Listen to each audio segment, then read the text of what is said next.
안녕하세요. 이제 돈 버는 부동산 시간입니다. 오늘은 이분 모시고 이야기 나눠볼게요. 누구냐면 저번에 이분 모시고서 법적인 얘기를 좀 나눴더니 우리 시청자 여러분들께서 항의를 막 하셨어요.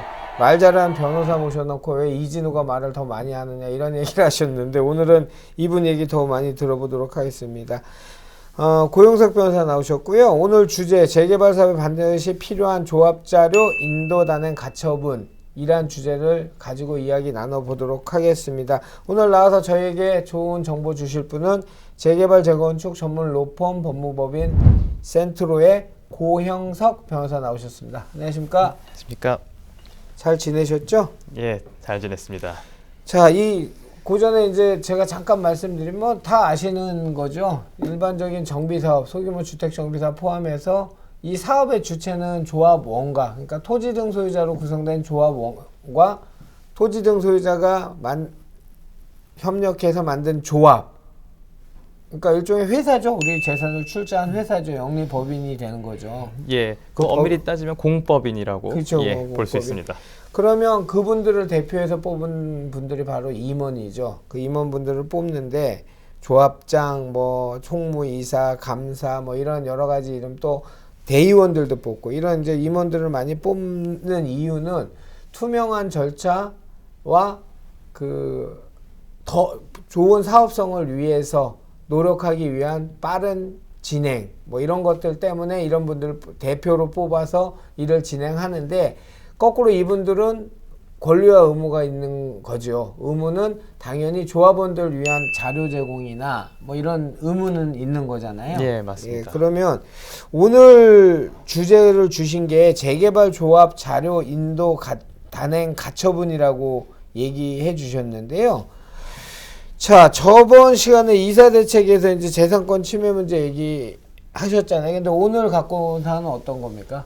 예, 오늘 가져온 사안은 이제 그 재개발 사업 시행과 관련해서 정말 직접적으로 문제가 될 수 있는 그런 사안을 가져왔습니다. 그 시청자분들께서 말씀을 좀 해주셨는데, 그 이사 대책과 공급 대책 문제도 괜찮았지만은 이제 재개발 재건축 사업의 그 시행에 있어서 정말 이제 직접적으로 문제되는 사안을 좀 설명을 좀 좋겠다 그런 이제 의견을 많이 주셨기 때문에 이렇게 준비를 해봤습니다. 좋습니다. 오늘 주제 우리 단어로는 조금 낯선데 실질적으로는 조합 분쟁에 많은 일들이 발생하는 것 같아요. 그래 이 주제를 갖고 오신 것 같은데 먼저 인도 단행 가처분이라는 게 뭔지 우리 시청자들께 좀 설명 좀 부탁드립니다. 예, 일단 인도 단행 가처분 생소한 단어인데 사전적인 의미로 일단 먼저 말씀을 드려보겠습니다. 인도 단행 가처분이란 인도 청구권을 보존하기 위해서 다툼이 있는 그런 권리관계에 대해서 임시의 지위를 정하기 위해 상대방의 점유를 채권자, 그러니까 인도 단행 가처분을 신청한 신청자에게 그 이전을 명하는 그런 가처분을 말합니다. 요거를 이제 오늘의 주제와 좀 연관을 시켜서 저희가 재개발 사업에 필요한 자료들에 대한 인도 단행 가처분 그런 사안이 있었습니다. 사업 시행자인 조합이 돌려받아서 보관해야 될 그런 이제 자료들이 있었는데 인도 청구 소송을 하게 되면은 그 소송 같은 경우에 1심 판결이 있고 확정될 때까지 시간이 상당히 오래 걸립니다. 그러면은 이제 그 자료를 가지고 있는 정당하게 보관할 수 없는 그런 사람들이 그 자료를 가지고 있다가 이를 폐기한다거나 은닉해버릴 수가 있기 때문에 그 소송이 확정되기 전이라도 인도 단행 가처분을 통해 갖고 그 점유를 조합에서 확보를 하는 것이죠. 근데 전 이해가 안 되는 게 조합 설립 전에는 재개발 재건축 같은 경우는 추진위원회라는 법적인 단체가 있고 그죠? 근데 여기서 지금 말씀하신 보관할 지위 자격이 없는 분들이 보관한다. 누가 보관하는 거예요? 이게 실제 있었던 사안인데 조합장이 비리라든가 위법 사유에 연루가 돼갖고 조합원들로부터 신뢰를 잃게 돼서 해임이 됩니다. 자, 그럼 해임이 되면은 자신의 그런 과오를 뉘우치면서 그 이제 조합 사무실에서 물러나고 조합장 집에서 나와야 되는데 이 사안의 조합장님은 아마 그 조합장 자리에 상당히 연연을 하고 계셨나 봅니다. 아, 해임 총회를 거쳐서 해임이 됐는데. 예. 그 다음에 그래서 그 조합 자료들, 서류들을 가지고 자기가 나가버리신 거죠. 그러면은 이제 조합원들은 후에 조합원들의 총의와 민의에 따라서 새로운 조합장을 선출을 했는데, 그렇죠. 조합 임원들하고 조합장이 이제 사무실에 가서 보니까 조합 사업을 위해서 반드시 있어야 될 서류들이 없는 겁니다. 그런 건 형사처벌 건 아니에요? 네, 맞습니다. 형사처벌도 가능한 그런 사안입니다. 그러면 질문에 조합 임원이 아닌 자가 뭐 이게 이제 예를 들면 아까 좀 전에 표현하셨던 해임 조합장님이 어떤 분이 계셨는데 해임 총회를 거쳐서 해임이 되고 나서도 그 자료를 갖고 있었다. 예, 이제 맞습니다.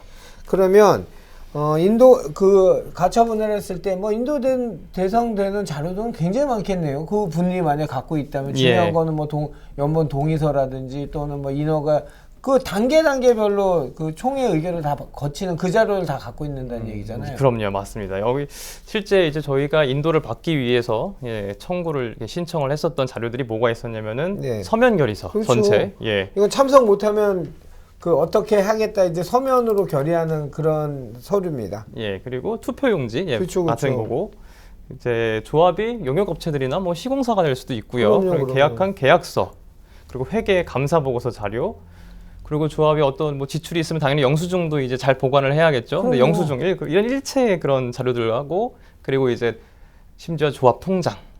야, 예. 조합 통장이 있어야 조합에서 통장을 사용해 갖고 돈을 인출을 해야지 그래서 사업을 진행할 수 있는데 조합 통장, 그리고 당연히 이제 인출할 때 필요한 조합 직인 이런 것들이 있었습니다. 야, 이거는 보통 간 큰 분이 아닌 것 같은데요. 그러니까 본인이 그 사업에 대한 욕심이 있거나 또는 자기의 해임 총회 결과를 승복하지 못하고 권토 중래를 노리듯이 나는 다시 복귀가 될 거야 라는 마음에서 가져가네. 이거 고 변호사가 실제 수행한 사건인가요? 예, 맞습니다. 네. 그 얘기를 좀 해주세요. 난 잘 이해가 안 되는데. 근데 이진우 대표님 말씀하신 것처럼 그런 이제 나는 언젠가 다시 돌아올 거야. 그러니까 조합원들이 새로운 조합장을 이제 뽑기는 했지만 난 어차피 돌아올 거니까 이 서류는 내가 갖고 있어도 돼. 그런 생각을 하고 계셨던 분 같습니다. 말이 안 되는 것 같은데. 그래서 이제 그 새로 이제 선임된 조합장님하고 이제 조합 임원분들께서 저희에게 도움을 청하셨죠. 지금 이런 상황이기 때문에 빨리 조합 서류를 확보를 해야 된다. 그래서 인도 단행 가처분을 제기한 거예요? 예, 맞습니다. 그래서 해당 이제 그 조합 자료를 위법하게 보관하고 인닉하고 있었던 그 전임 조합장, 예. 그 분을 이제 상대로 해가지고 이제 신청을 했던 거고, 이제 재판부에는 이제 이미 해임이 된 조합장이다. 그리고 조합장 자격이 상실도 되었고, 이런 중요 자료들은 당연히 조합 사무실에서 보관을 해야 되는 것인데 지금 제3자가 보관을 하고 있고 그 반환에도 불응하고 있다. 이런 사실들 모두 서명을 해가지고 인도 단행 가처분 인용 결정을 받을 수 있었습니다. 법원으로부터 받은 거예요? 예. 얼마나 이 시간 싸움일 것 같은데? 예, 맞습니다. 저희 뭐 최선을 다했기 때문에 신청서 접수하고 결정 받아갖고 하는 데까지 4일? 예, 4일 걸렸습니다. 엄청 빨리 했네요. 예. 그런데 그런 간 큰 지시라는 표현이 맞나? 짓을 한 분이 그런 결정문이 나왔다고 바로 여기 있습니다 죄송합니다 이렇게 가져오진 않았을 것 같은데. 예, 아주 또 잘 보고 계시는데 그런 분들은 뭐 법원 결정이 있더라도 배째라로 나오니까 그렇죠. 예. 그 많은 분들이 또 이렇게 의문도 가지세요. 그렇게 해서 승소해서 인용 결정 난다고 해서 바로 주겠냐라고 하시는데 당연히 예. 이제 이때는 저희 변호사들하고 저희 사무실 직원들하고 또 이제 협력을 해가지고 그 법원에다가 집행 신청을 해서 예. 법원 집행관이 직접 가가지고 이제 다 내놔라라고 실제 그 사무실을 갑니다. 그러니까 전임 그 해임된 전 조합장의 사무실이죠. 근데 그 사람이 만약에 그 집달리 집행관이 왔는데 순순히 그렇게까지 되면 제가 만약에 그 입장이면 저는 안 좋을 것 같은데요. 아니 만약 그 입장이라면. 이걸 말씀을 좀 드릴게요. 사실 그 당시에 안 준다고 계속 버티니까 집행관이 왔는데도 이제 버티는 겁니다. 그러니까 뭐 이제 그 자세한 사항을 말씀드리기는 어렵습니다만은 뭐 이제 경찰도 오고 물리적 충돌이 물리적 아주 난리가 났는데 그래도 소기의 목적은 다 달성을 했습니다.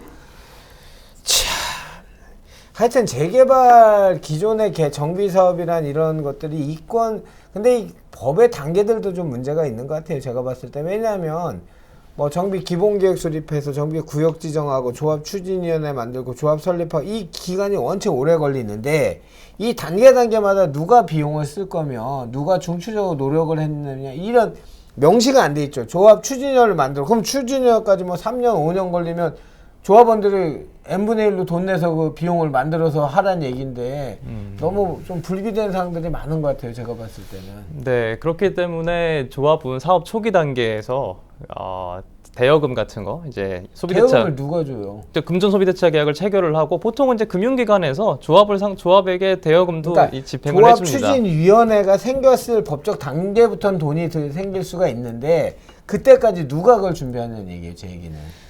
그거는 한번 날을 잡아갖고 아주 자세히 예민한 문제를 꺼내셨는데, 예, 그거에 대해서 아주 첨예한 요새 그 지방법원, 고등법원, 대법원에서 엮여 있는 그런 문제들이 있는 걸 바로 지적을 하셨습니다. 그래요? 다음 시간에 그거 한번 준비를 좀 해드리겠습니다.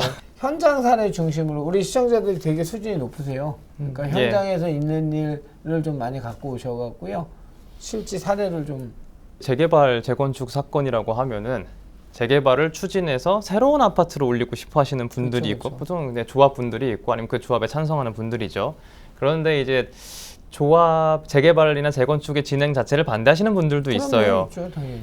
이제 그러면 과연 이제 어떤 것이 좀 추상적인 말이 되는데 어떤 것이 정의냐라고 볼 수가 있을 것 같습니다. 정의가 내가 오랫동안 살고 있던 집을 허물어뜨리고 내 집을 빼앗는 것, 그것이 부정이다라고 생각하시는 분들도 계실 거고요. 예. 다만 오비스트 돈 버는 부동산, 예. 그리고 이제 법무법인 센트로의 저 고영석 변호사가 추구하는 앞으로 진행하고 싶은 방향은 그런 이제 추상적인 문제를 조금 떠나서 어떻게 하면은 양질의 주거 공간을 만들어줄 수 있는지, 그리고 재개발 재건축 사건이 재개발 재건축 사업, 정비 사업이 그거의 하나의 대책, 효율적인 방법이라고 저는 생각을 하고, 거기에 맞춰서 어떻게 하면은 좋은 사업이 신속하게 진행될 수 있는지 그 부분에 대해서 초점을 맞춰가지고 아까 말씀해주신 것처럼 그런 정비사업 현장에서 예, 신속한 사업 진행을 위해서 조합이라든가 시행사 그리고 시공사와의 협력, 이런 것들을 어떻게 해야지 효율적이고 성공적인 정비사업을 완료할 수 있는지 그 방향으로 한번 진행을 해볼 생각입니다. 그렇게 예. 그래요. 아까 우리 고 변호사님 얘기하신 것처럼 반대하신 분들은 당연히 이유가 있죠. 그분은 반대할 이유가 있어 반대하시는 거고요. 그 재개발 같은 경우에는 뭐 여러 차례 말씀드렸지만 공공성이 굉장히 강한 사업이죠. 그래서 조합원 자격도 강제조합원이라는 거죠. 그러니까 정비구역이라든지 소규모 재건축 사업을 소규모 정비 사업을 하든지 구역을 지정하면 강제조합원이잖아요. 예, 재개발은 맞습니다. 재개발은요. 내가 싫어도 그냥 조합원이에요. 의결권이 있는 조합원인데, 근데 나는 그 안에서 분양 대상 조합원이 될지, 난 끝까지 반대해서 돈 받고 적정 보상가를 받고 나와야 되는 청산 대상 조합원인지가 가려지는 거고, 상대적으로 재건축 같은 경우는 개발 이익이 많이 포함된다 관해서 판단하기 때문에 임의 조합원 제도죠. 내가 찬성한 사람만 조합원이 되는 예, 거죠. 맞습니다. 그래서 뭐 정의라는 단어를 쓰셨는데, 어쨌든 반대하는 분도 생각하시는 게 그게 그 단어를 쓴다면 그게 정의고요. 공익의 목적으로 우리 열악한 환경을 개선, 주거 환경 개선을 하는 것이 맞다고 생각하시는 분은 그게 정의겠죠. 그런데 오늘 고 변호사님 이제 포부를 들어보니 저희랑 앞으로 찍을 방향성은 조합원이 의결권을 갖고 있는 강제 조합원 중에서 분양 대상 조합원들이 어떻게 하면 사업을 조금 더 원활하게 더 많은 좋은 조건을 받아내고 대처하고, 이제 이런 걸 좀 알려주신다는 얘기죠? 예, 맞습니다. 기대하십시오. 법무법인 센트로가 재개발 재건축 전문 로펌이고요. 이렇게 화면에 나오죠. 아주 젊은 우리 고영석 변호사가 이제 끌고 가면서 저희를 도와줄 겁니다. 우리 시청자 여러분들도 고민 있으면 연락 주세요. 연락 주시면 고영석 변호사가 친절하게, 되게 친절하게 생겼죠? 친절한 변호사가 친절하게 상담해 드리도록 하겠습니다. 자, 고 변호사님 오늘 감사하고요. 다음 주 이 시간에 더 우리 유익한 정보 전해 주시기를 기대하겠습니다. 알겠습니다. 네, 최선을 다하도록 하겠습니다. 감사합니다.